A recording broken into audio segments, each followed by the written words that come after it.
ज्यांना मी मंचावर आणल्यानंतर आपण सगळ्यांनी मोठमोठ्या आवाजात मोदी मोदी नावाच्या घोषणा दिल्या त्या विकास महंतेजी।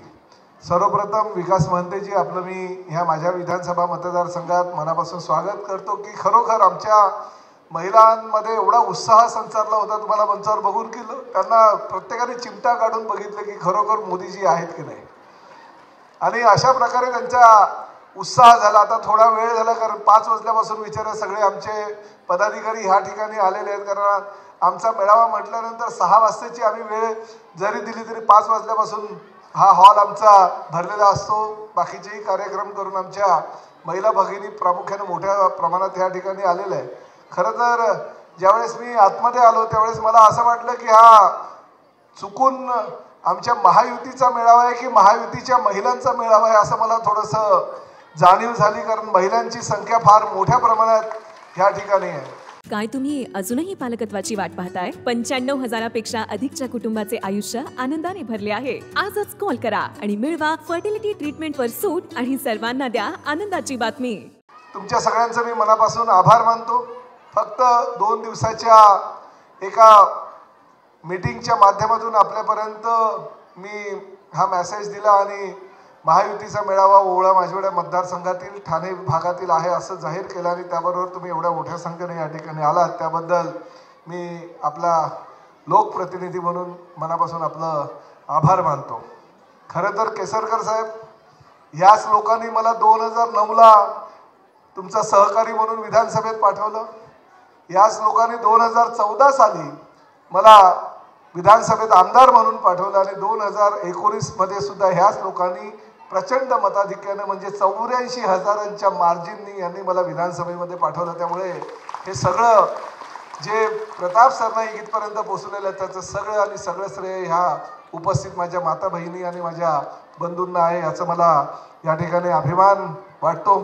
राज्याचे मुख्यमंत्री म्हणून आदरणीय एकनाथ शिंदे साहेबांनी 22 महिन्यापूर्वी ज्यावेळेस एक फार मोठा निर्णय घेतला आणि त्या निर्णयानुसार ते राज्याचे मुख्यमंत्री झाले आणि आदरणीय उपमुख्यमंत्री श्री देवेंद्र फडणवीस साहेब आणि उपमुख्यमंत्री आदरणीय अजित पवार साहेबांबरोबर त्यांनी ज्या पद्धतीनं ह्या राज्याचा विकास करायची मोहीम आखलेली आहे त्या मोहिमेच्या माध्यमातून आज माझ्या मतदारसंघामध्ये जास्तीत जास्त निधी देऊन माझ्या मतदारसंघातील जनतेचं कसं भलं होईल कसे त्यांचं विविध उपक्रमाच्या माध्यमातून कामं होतील ह्याची दक्षता त्यांनी घेतली आणि जास्तीत जास्त निधीची उपलब्धता करून दिली। विकास कामं त्यांनी ह्या सरकारने केली त्याबद्दल आपलं सरकारचं मी मनापासून आभार व्यक्त करतो। मंचावर RPIचे राष्ट्रवादी काँग्रेसचे शिवसेनेचे भारतीय जनता पक्षाचे सगळे नेते मंडळी बसलेले आहेत। तुम्ही सगळेजण या ठिकाणी आल्यानंतर माझ्या काही महिला भगिनींनी मला सांगितलं साहेब अहो आपलं झालं का काय आता तिकिटाचं काय होणार। मी एक तुम्हाला आवर्जून ह्या ठिकाणी सांगतो ज्या पद्धतीनं नरेश म्हस्के साहेबांनी या ठिकाणी सांगितलं उमेदवार कुणीही असू द्या तो RPIचा असू द्या तो राष्ट्रवादीचा असू द्या तो शिवसेनेचा असू द्या किंवा तो भारतीय जनता पक्षाचा असू द्या आपला पक्ष म्हणजे महायुती पक्ष आणि आपला उमेदवार म्हणजे फक्त आणि फक्त नरेंद्र मोदी ह्या माध्यमातून तुम्हाला आम्हाला सगळ्यांना पुढे जायचं आहे। अनेक नावं चर्चेत येतात। नवी मुंबईतून आपल्या संजीव नाईकांचं नाव येतं कधी कधी आनंद परांजपे साहेबांचं नाव येतं आमच्या रवींद्र फाटकांचं नाव येतं नरेश म्हस्केंचं नाव येतं माझं नाव येतं अजूनही आपल्या अनेक लोकांची नावं येतात। परंतु नावं जरी वृत्तपत्रांच्या माध्यमातून किंवा दूरवाहिन्यांच्या माध्यमातून जरी येत असेल तरी शेवटी हा निर्णय घेण्याचे सर्वाधिकार आपण राज्याचे मुख्यमंत्री आदरणीय एकनाथ शिंदे साहेबांना आणि देवेंद्रजी आणि अजितदादांना दिलेले आहेत। त्यामुळे ते जे निर्णय घेतील ते योग्य निर्णय घेतील कारण हा ठाणे जिल्हा आहे धर्मवीर आनंद दिघे साहेबांचा जिल्हा आहे। ह्या ठाणे जिल्ह्यावर शिवसेना प्रमुख आदरणीय बाळासाहेब ठाकरेंचं विशेष प्रेम होतं आणि म्हणून गेल्या 30 ते 35 वर्षाच्या काळामध्ये ठाणे जिल्हा हा फक्त आणि फक्त भगवा राहिलेला आहे आणि त्याची सगळी जबाबदारी धर्मवीर आनंद दिघे साहेबांनंतर आपले मुख्यमंत्री माननीय एकनाथ शिंदे साहेबांनी घेतलेली आहे। आणि आता मला अभिमान वाटतो जे 30 वर्षे ह्या ठाणे शहरामध्ये नगरसेवक शाखा प्रमुख नगरसेवकांपासून आमदार आणि आता राज्याचे मुख्यमंत्री म्हणून कारभार बघतायत ते गेल्या 22 महिन्यामध्ये एवढ्या मोठ्या पद्धतीनं या राज्यामध्ये नव्हे तर देशामध्ये लोकप्रिय झाले की प्रत्येक राज्याचा मुख्यमंत्री असा विचार करतो की मला एकनाथ शिंदे साहेबांचं सारखं काम माझ्या राज्यामध्ये करायचं आहे। अशा पद्धतीनं ते काम करतायत। आणि आपल्याला अभिमान वाटायचा आहे की अशा पद्धतीचं काम करणारा एक सर्वसामान्य शिवसैनिक ह्या राज्याचा मुख्यमंत्री आहे.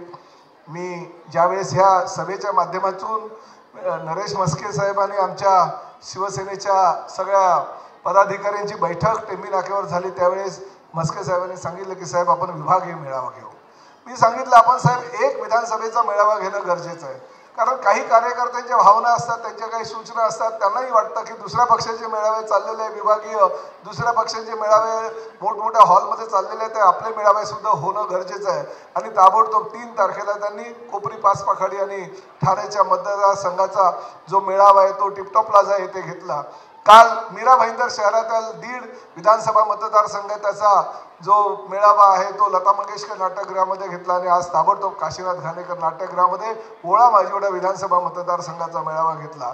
त्यामुळे आपल्या कार्यकर्त्यामध्ये ओसंडून वाहण्याची शक्ती किती आहे ह्या तिन्ही मेळाव्याच्या माध्यमातून आपण सगळ्यांनी दाखवून दिलेली आहे. आणि ही तशीच शक्ती, ही तशीच ताकद आपल्याला पुढे भविष्यामध्ये 45 दिवस कायम ठेवायची आहे. कुणी उमेदवार असेल तरी तो उमेदवार फक्त आदरणीय पंतप्रधान नरेंद्र मोदी आहे.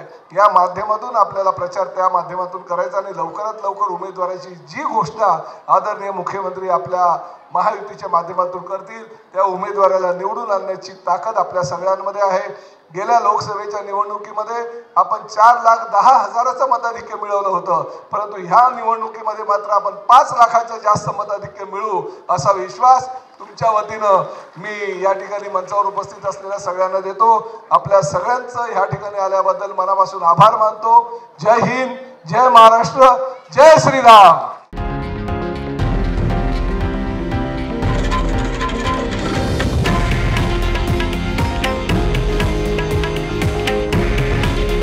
हे आहे देशातील नंबर 1 न्यूज नेटवर्क आणि आपण पाहत आहात TV9 मराठी. काळजी तुमची, हित महाराष्ट्राचं.